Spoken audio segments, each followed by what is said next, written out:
Hey man, it's Phil X, and you're watching Guitar Tales with Dave Cohen. And Guitar Tales, guitar tales. Like, what else do you need, right? Guitar. We're geeks, nerds, gear, inspirations, positive vibes. Look out.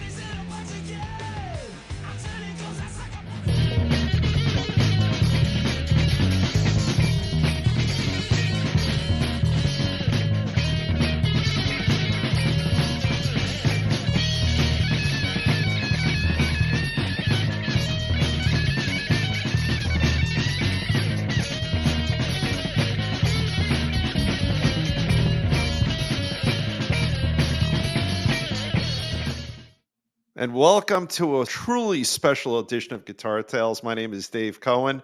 And before we get to this really, really special show, I always want to thank our sponsor. Why don't you bring that in, Scott, right now? There we go. Confections of a Rock Star. If you go to Asbury Park, you have to check them out over there. Great food, great people, all based in rock and roll. And they're so nice there. And I always like to say, if you have a pooch, and I do, there you go. You got your cupcakes. Great place. Check it out right in Asbury Park. Thank you so much for being our sponsor. What a great fit for our show. And now, without further ado, Scott, I want to bring you in here, and you're going to talk about just this amazing show that we've been really working on, I think, since maybe 2019 or early 2020, right before COVID. And we're thrilled and honored to have our guest. Yeah, how are you, Mr. Scott? Good morning, or good evening, whatever it is. Yeah. It depends when you're watching the stream, right? Does it really That's matter right. what time it is That's anymore? right. It's not the Tonight Show, gives a shit. Anyway, so yeah, we've been trying to get Mark. Wait, hang on. Tonight's show was live on tape too. They weren't live. That's true. Yeah, I used to go to their tapings all the time. We wanted to have Mark on the show way back. We were at Riverview Studios. He would have had to take the trip into Bordentown, but now with the magic of the World Wide Web, we can bring him in all the way from New Jersey. I think that's where he is tonight. Yeah. Into New Jersey. But yeah, I'm really excited to have Mark on. I know he's got great stories. He's got a hell of a career. As you know, I'm an artist and a photographer and a painter and a guitar player and a magician and whatever else I am. So I'm really eager to talk to him about all the things that are going on. So how about we just jump right in? Absolutely. And welcome tonight's guest, Mark Weiss guy. And there he is. Guys, nice seeing you. Thanks. It's been a long time coming, so I'm glad we got it together and able to have a chat. Finally. Absolutely. You know, you come to the fore with such amazing credentials. I was talking to Scott before you were on, and we thought the show would be a lot shorter if we just had a list of who you haven't photographed. Yeah.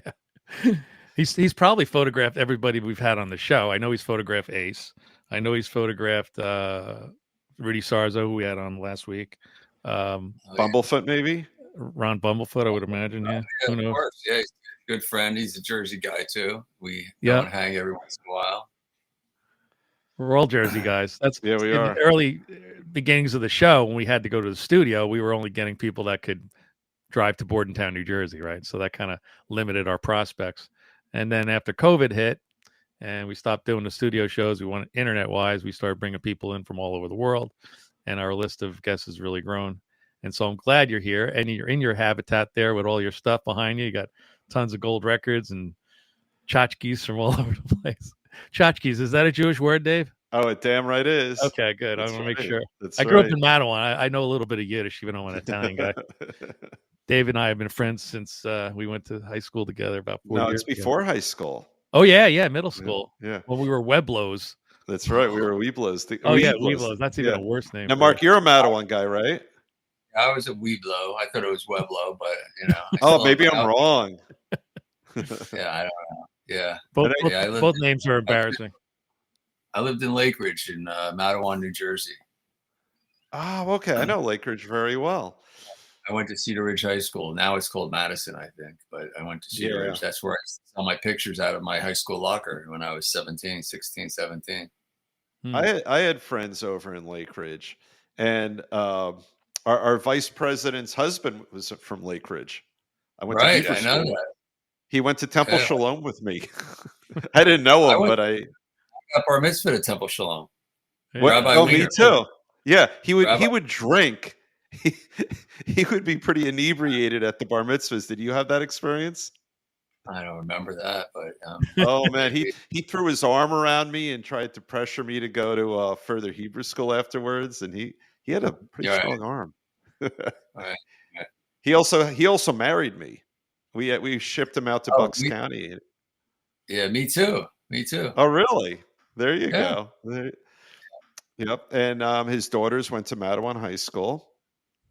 I think they did, didn't they? I'm pretty sure they did. I don't know. But Yeah. I was also, when I was a really little kid, I was at Temple Beth Am over in Old Bridge because I was on Throckmorton Court. So Right. if I had stayed there, I would have been at Cedar Ridge High School. But that's Mhm. almost 10 years ago for both of us. So we can we can figure ourselves to the present. Feels like a millennium ago. Yeah. So But Mark got an early start in this whole photography thing. I mean, where did this all begin? You didn't start shooting rock stars right away, but I know you were taking photographs like when you were in your teens. Because Yeah. some of the Well, most iconic early stuff. I mean, I started taking pictures after I got my first camera by mowing some guy's lawn. I knocked on his door, and I said, "Do you need your lawn mowed?" Because it was like really long, and he's like, "No, I do it myself." And I that way, and he kind of like giggled and came back like sarcastic little kid. I was only 12, and wow. he came back. He came back with his camera and said, "If you mow my lawn for the season, I'll give you this camera, this Bell and Howell Canon camera that I have hanging on my mannequin Wow. in the." You still have it. Wow. Was that a Yeah. format camera?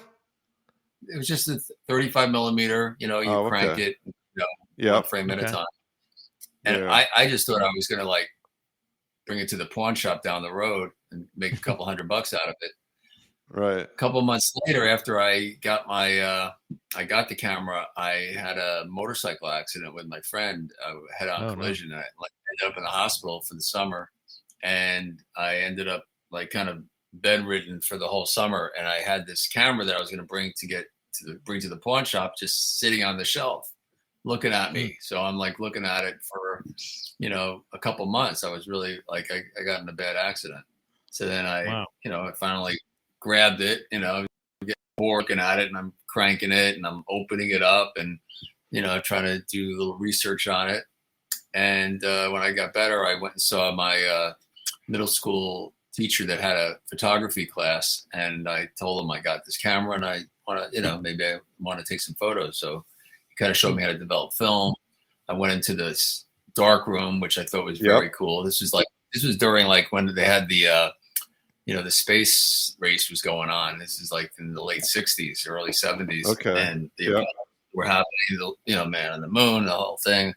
So it kind of reminded me of like a little space capsule, when you go in the cylinder door, turn it around, you go in, it's like red lights and then there's timers and everything. Very cool. And then you put this one piece of paper in and it turns into, so that's where I got my start. I did that for about a year till I got bored of shooting my dog and my brother and, and family events. And then I got the bug after I went to my first concert in 1974, Crosby, Stills, Nash and Young at Roosevelt Stadium, the same day that Nixon resigned and David Crosby announced it. So it was kind of a moment where, it was like kind of joined everybody. My friend's parents' kids had a camera dangling around his neck, and he happened to pass us after 100,000 people in there, and he was going in, had this camera. I said, "Where are you going?" He's like, "I'm going to the stage to take pictures." So about a month later, when I went to to his house with my parents, he had the pictures hanging up on after he developed them, and he had them hanging up. In his and so you immediately like, oh, that's cool. Then you could start to say, that seems like fun.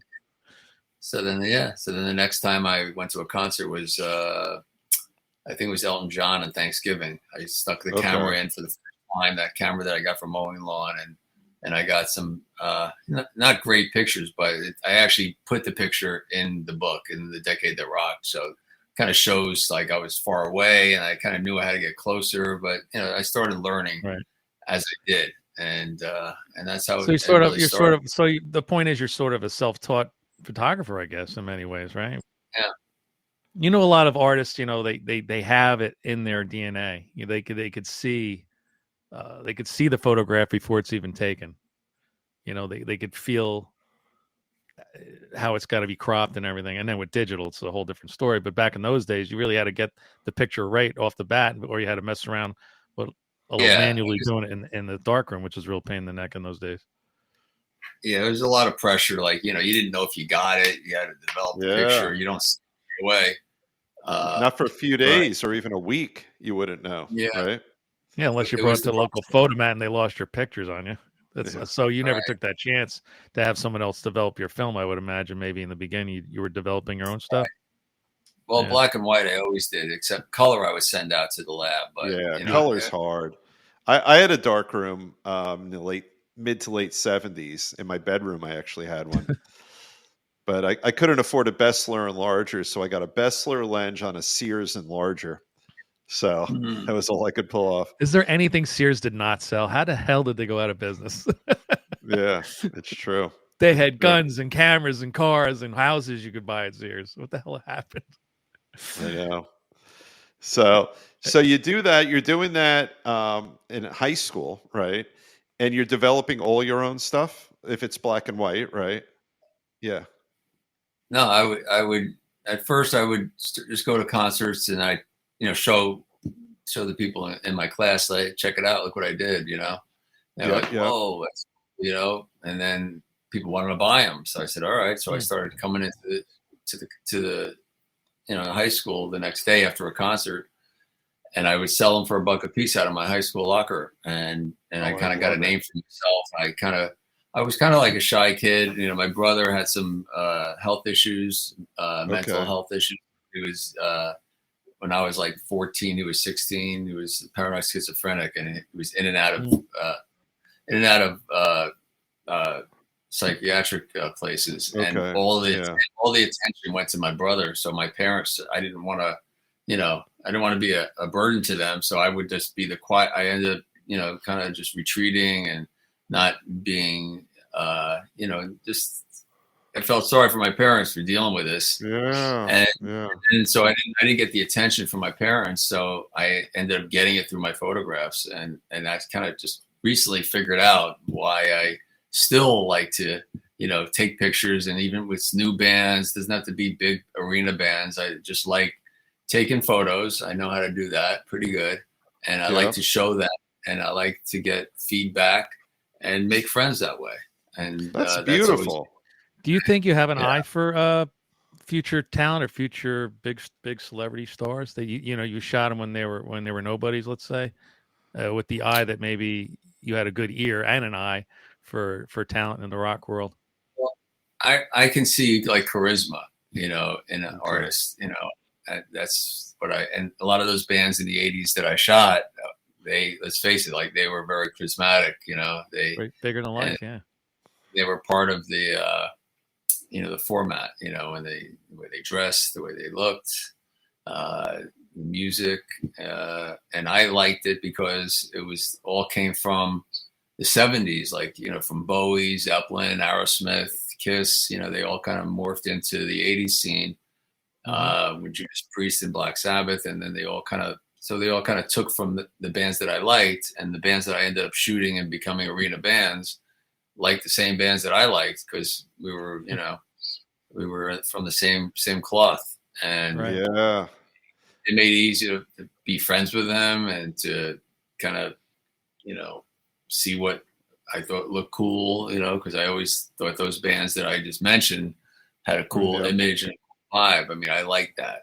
I wasn't crazy about the Grateful Dead or Bruce Springsteen or any of the bands that were just like kind of, I gravitated towards more of the glam rock bands in the 70s, and those glam rock, it's funny because the glam rock bands from the 70s were accepted, and then when the 80s bands became glam rock, they almost got shunned because of the hair and everything. I mean, it was excess. I mean, everyone took it a little further on it, but let's face it, a lot of the bands from the 70s, like the Sweet and New York Dolls and David Bowie, I mean, they were totally glammed out, Absolutely, they were, yeah.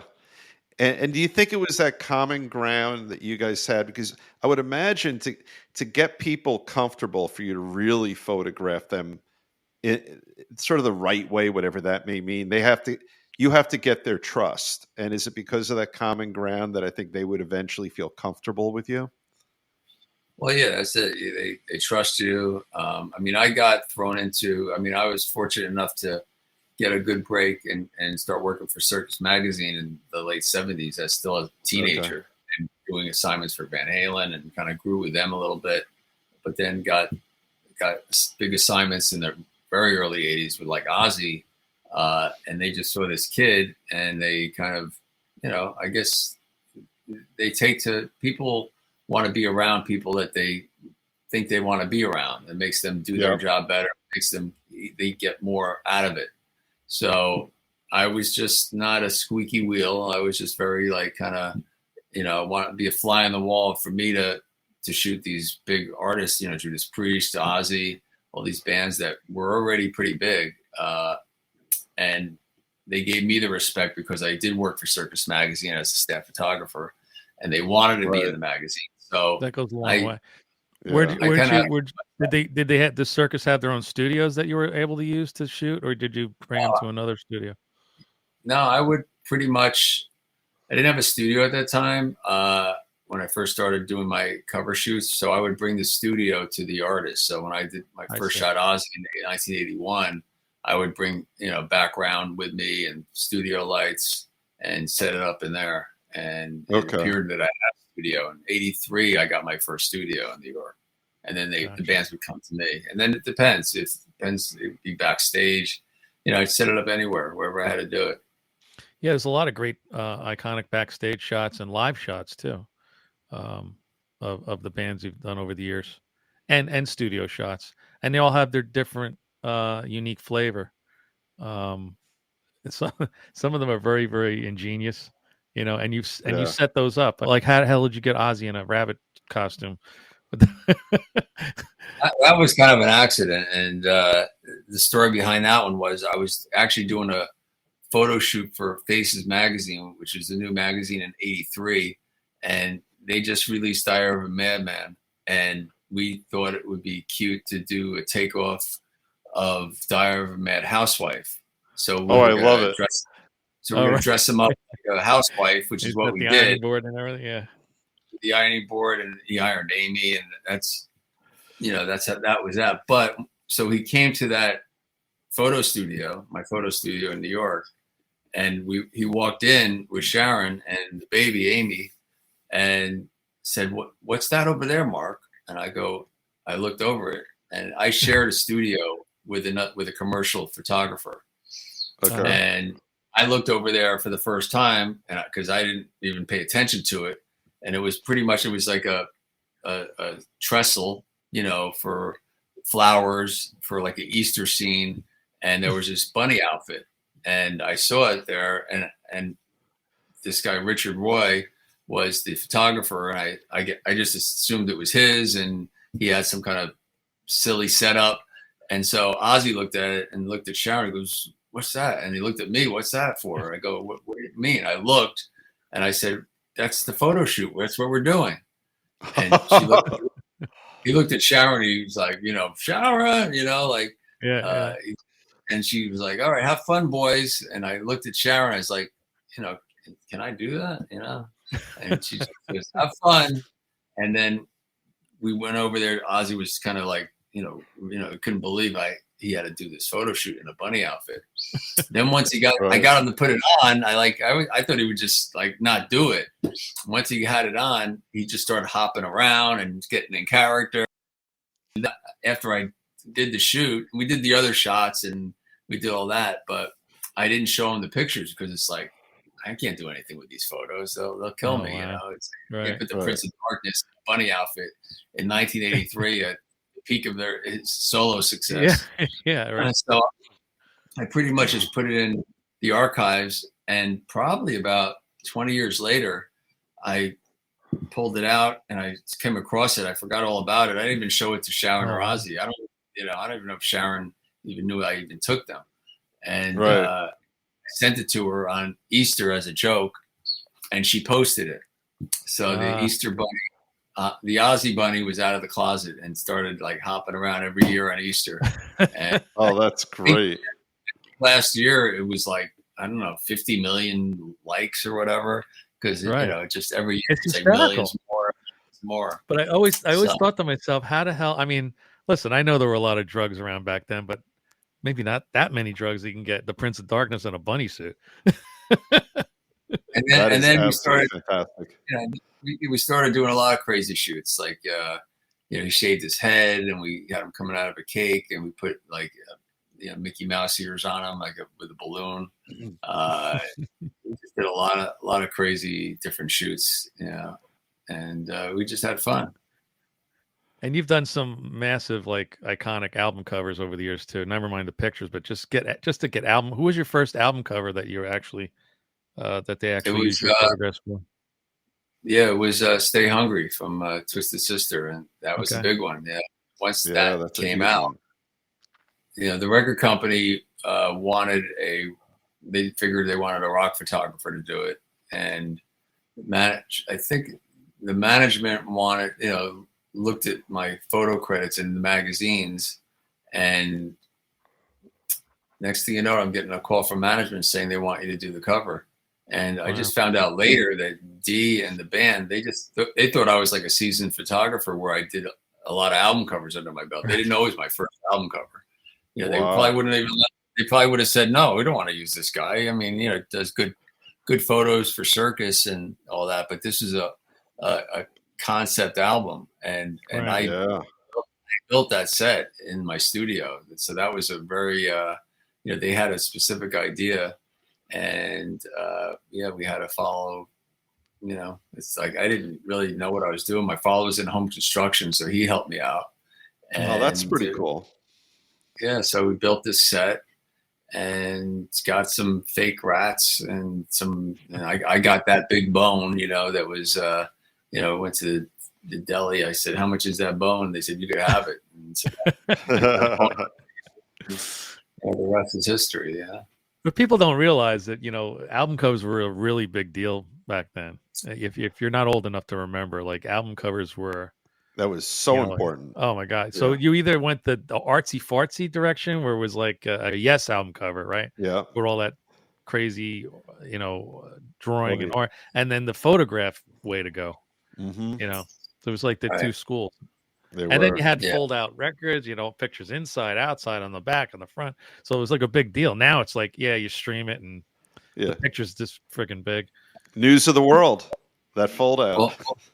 Well, now Yeah. there's, you know, obviously, you know, now the album covers are a main revenue for a lot of these artists. I actually just did an album cover shoot with a band called The Dictators with Keith Roth from Sirius Radio, and he's in a band called Frankenstein 3000. They just we are releasing an album, and I just kind of, with my girlfriend, she art directed it, and I did the photos for it. And it's a 12-inch, so it was fun working and doing it and designing it and Yeah.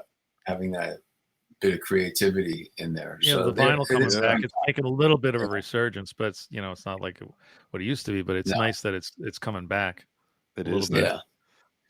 And what else happens to those album covers digitally? Like when you do that great work, when there's a release of a piece of a vinyl release, then what happens to your artwork? What else can they do with it in terms of their promotion? Well, it's whatever image it is, it goes on with whatever they're streaming or Yeah. CD book. Sometimes they're even doing cassettes. Oh, are they really? Yeah, That's yeah, some great. are. But you know, it's pretty much the image that they will use for whatever it is. So it's still the cut. They still call it the cover image.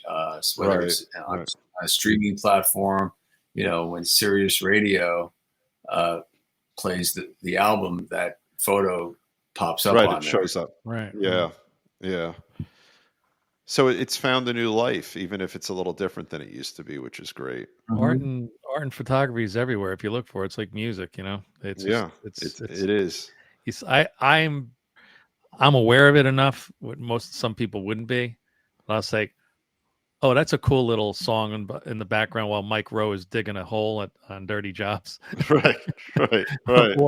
or just graphics, be it on a record or on the internet or website design. Is your girlfriend worked on the website design for the magazine we're going to talk about tonight?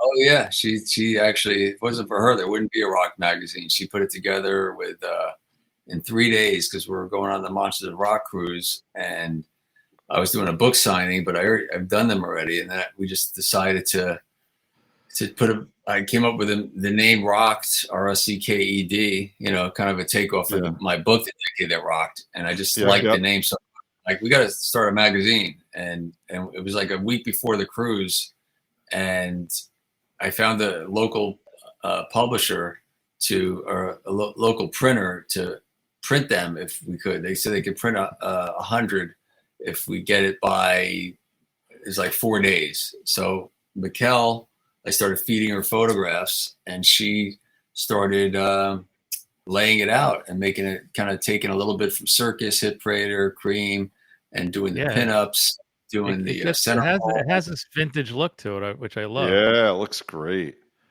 Yeah, so we made it on the cruise, and we sold out of the 100, and we're gonna take it to the next level now. So now we're getting ready to do another one. I shot.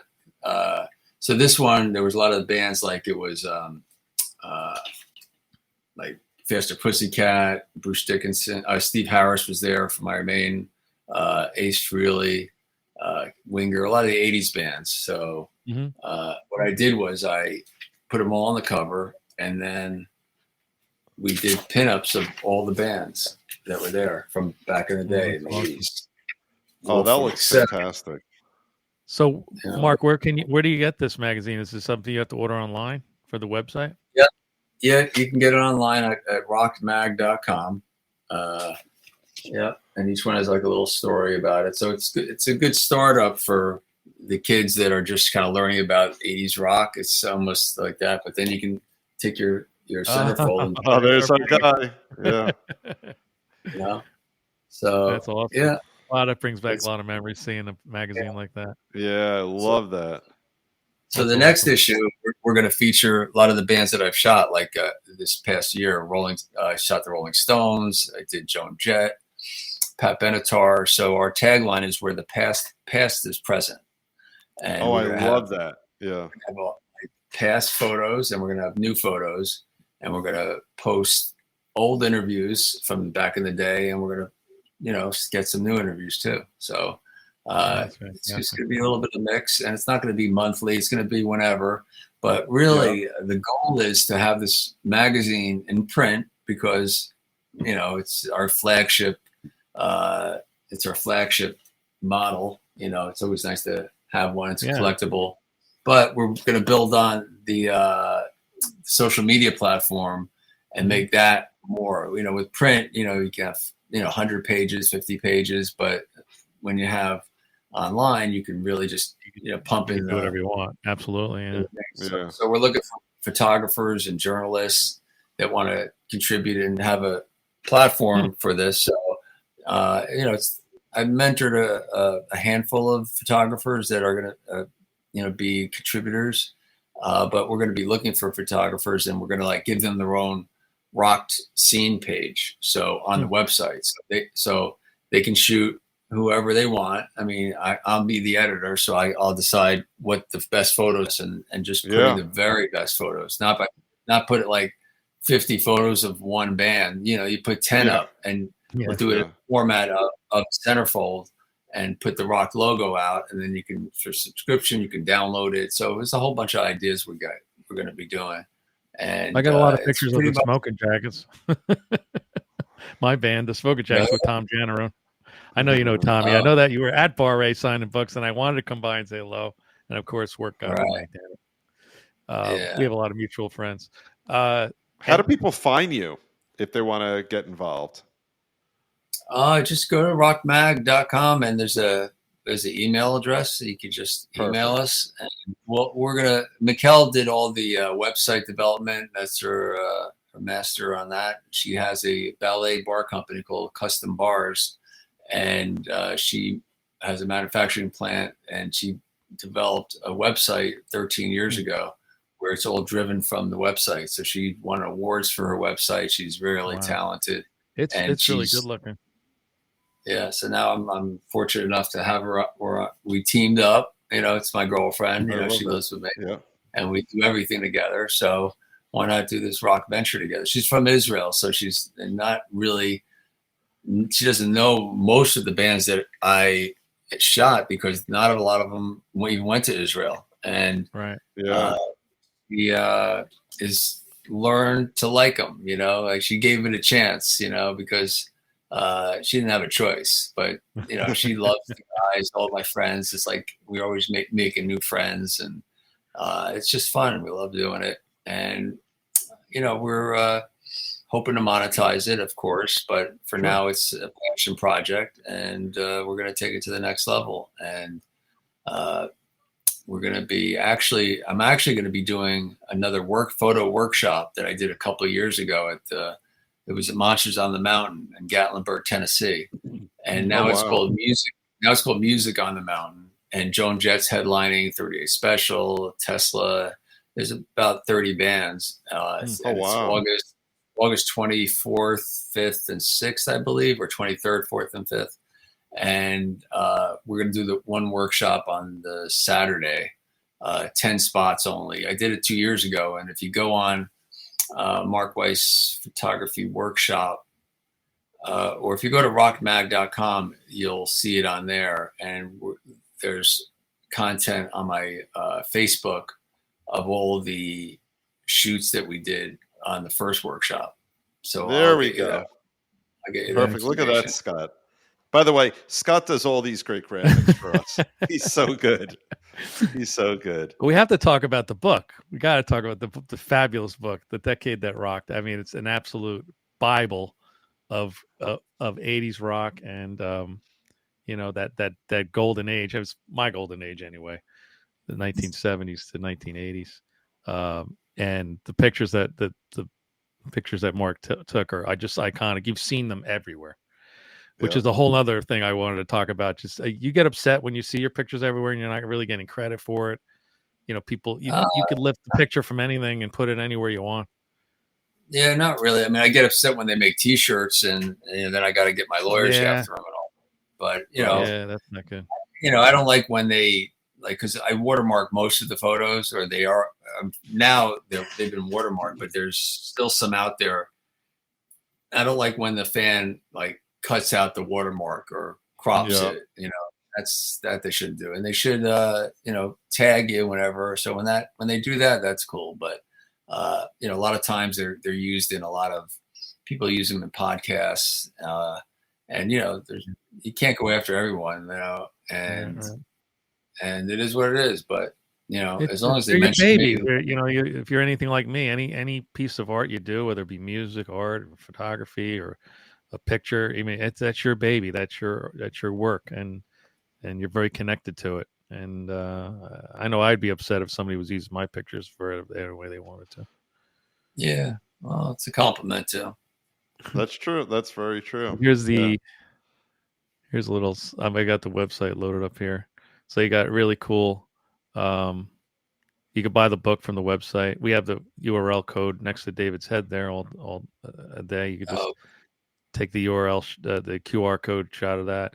Got little stuff from our friend Eddie Trunk. And there's Dee Schneider putting on makeup. Shot. Yeah. That's fantastic. Yeah, I love that shot. Iconic pictures. Yeah.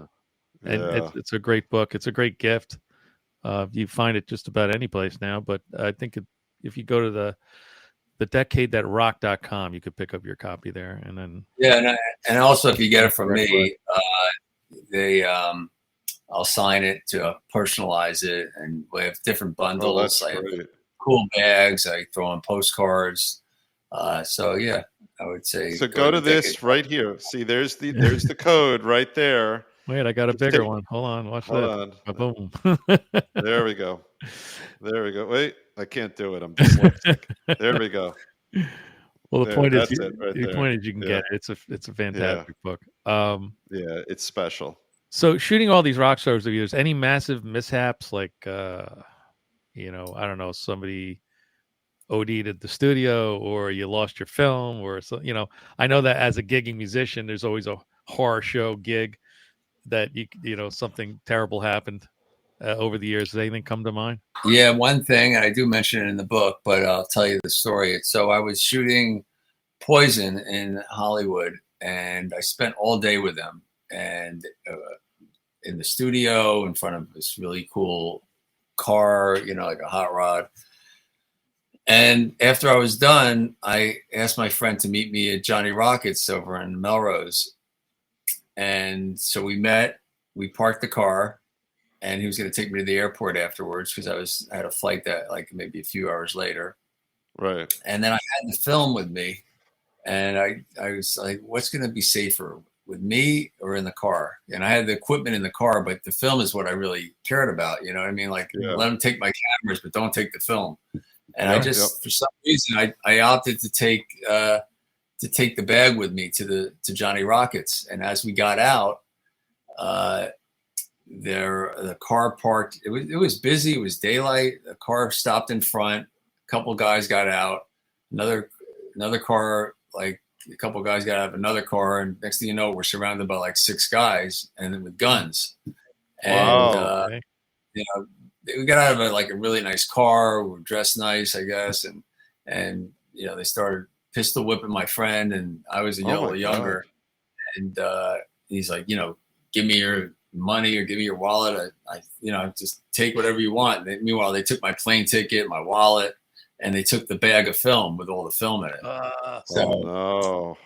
So they left. I was like, you know, he was on the ground. The cops came, and we did the whole thing. We made a report.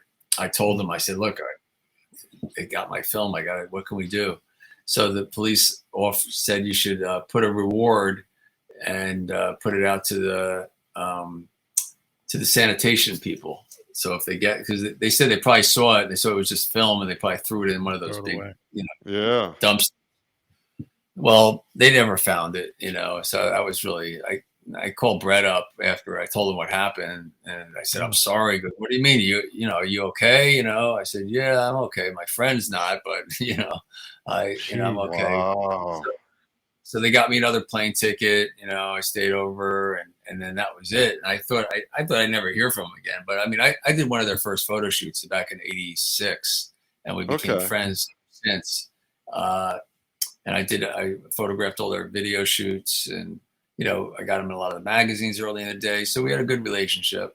But I thought, like, all right, they just spent a whole day with me taking some great killer photos.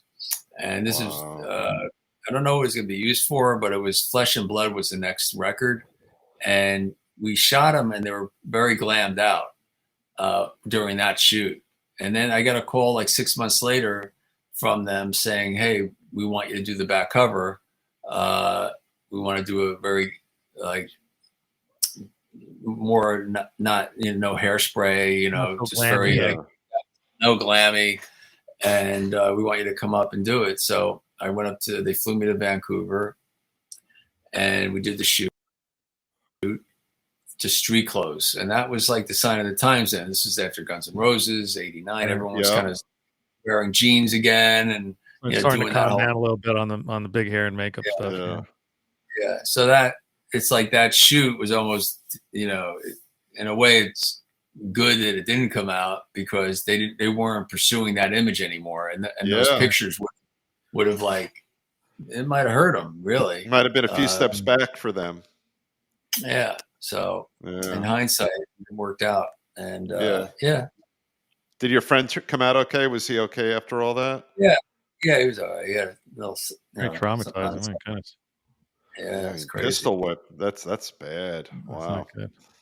Yeah. My sister spent a whole day shooting Bon Jovi on a rooftop in Red Bank, and then she used to color her photographs in those days. She used to work for Dorns and everything. And wait, you probably know my sister. There's Barbara Engel. Oh, Barbara, I know. Yeah, I know her. Yeah. She says she knows you. Anyway, so she spent a whole day shooting the band, and then she got a call later that said, John cut his hair. We don't need your pictures. And that was the end of that. She was so pissed. But I have the original shots hanging in my studio. The one of a kind. That's pretty cool. But And then you said Tico took care of her, right? yeah, because Tico's a friend of the family, so he did like a photo gallery thing for her, and she got her money back. But she never got the money from John Spiegel, so she's kind of upset. Yeah. I mean, That's a listen, we've shame. all been beaten out of money, but again, it's That when was a it's big art, break. you know, That was this a is big your break. art, this is your passion, and then it didn't happen, but that's all right. Yeah. She's still happy. That's right. I take pictures of dogs and cars. That's all I'm doing. So, Mark, where you heading next? Are you got another big shoot coming up? You doing a big book signing? What's happening? Well, we're doing the Music on the Mountain at Gatlinburg. You can still Yeah, get we talk tickets. about that's in 30th August. special with a bunch of bands, 30 bands. It's called the Music on the Mountain, and that's in about a month. My son's getting married in a few weeks. My daughter just got married. Congrats. So that's been busy, and I'm looking forward just kind of trying to just chill a little bit this month, and then there's some things going on that I'll be talking about soon, where I'm going to be hosting a streaming show for this big company that's pretty cool. I can't really talk about it yet. I understand. But well, when it happens, we'll promote the hell out of it. We don't care. Yeah. We love I'm going to be a host on a show where I interview rock stars about a certain thing. Nice. And then in September, I have an event with Billy Morrison. End of September, we're doing an art gallery. Billy Morrison is Billy Idol's second guitar player, and with Steve Stevens. He's been with him for 15 years, and he also did the song with Ozzy. Crack Cocaine, that one song. Mm-hmm. Have you seen that? Yep, I'm familiar with it. Yep. Yeah, so he did that, and he's got a solo album called The Morrison Project, and he's an artist, and he took my photographs. He did most of them, and he kind of added his little art to it, and we're gonna have a combined show together. And that's fantastic. September in LA that's great. There's still hope for us artists. AI hasn't put us out of business yet. Not yet. Right. They won't. Send us a link when that happens, and we'll promote it here. Absolutely. Okay. Yeah. Mm-hmm. Absolutely. Well, what do you think, Dave? That was a pretty cool show. Oh, it was, and it flew 50 minutes or so. It feels like 5 minutes. Absolutely. Thanks, guys. We absolutely have new merch in our store. Speaking of art, we have we decided to put some other art on our mugs and stuff because it's nice it says Guitar Tales, but maybe it should have something else on there. So we have some new shirts and new mugs and stuff. So you can check that out. You can hit that QR code up there. We have the Decade That Rocked. That's The right. QR code for that, and the new Rocked magazine, which I absolutely love. I'm going to get a copy for myself. Right. And look through that. And it was really great having you on. I'll tell my sister you said hello. Yes. And I can't believe we haven't run into each other in all these years. We have so many friends in common. But here you are. So we come as guests, leave as friends, right, Dave? Absolutely. So have a great night, and thank you so much. I'll say that. Do you guys play guitars or instruments? Have a band together or anything like that? You do? What do you play? Scott and I were. So Scott is a serious musician. He's a gigging musician. I'm a garage guitar player, but I've had bands and had a band in Mattawan. I had a punk band in Mattawan. You might have heard of called Bloody Smegma. Back in the day. I love how Bloody Smegma gets a mention on the show just about every 3 shows. I can't not. Have you heard of the Bloody Stools? Who's that? The Bloody Stools. No, I never heard of them. No, that's a great name. Rachel Boland was involved in that one. It's pretty good band, actually. It's a punk band from the 90s. Yeah. But we were not good. But they did. After I left, they put out a couple of EPs. They became like a semi-real band. Mm-hmm. But Scott and I were in a band together in high school. We were in a band called The Cure before The Cure existed. We actually came up with that name. Yeah. I designed the logo and everything. It was really great. Yeah, we came up with that. The U and Cure had a little thermometer hanging out of it. That was what I drew, and we couldn't use it, so that was that. Now I'm with the Smoking Jackets with Tom Janner on drums. You know Tommy, and I'm playing Saturday actually at River Rock, which is a great Saturday. venue. Yeah. And we just did the Long Branch gig, and Dave came to that, threw tomatoes at me. I I lost did throw tomatoes I lost at the you. tooth.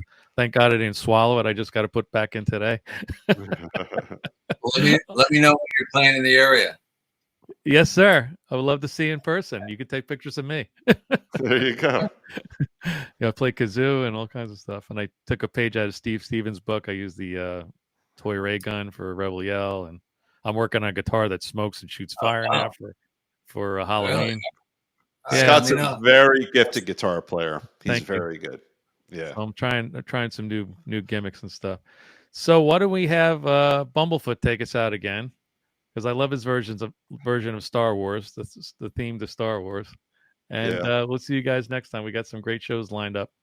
Absolutely. Well, have a great night, everyone. And thank you again. We have a UK show coming up. We're doing Wednesday. 3 days. 2 days. Yeah. From Liverpool.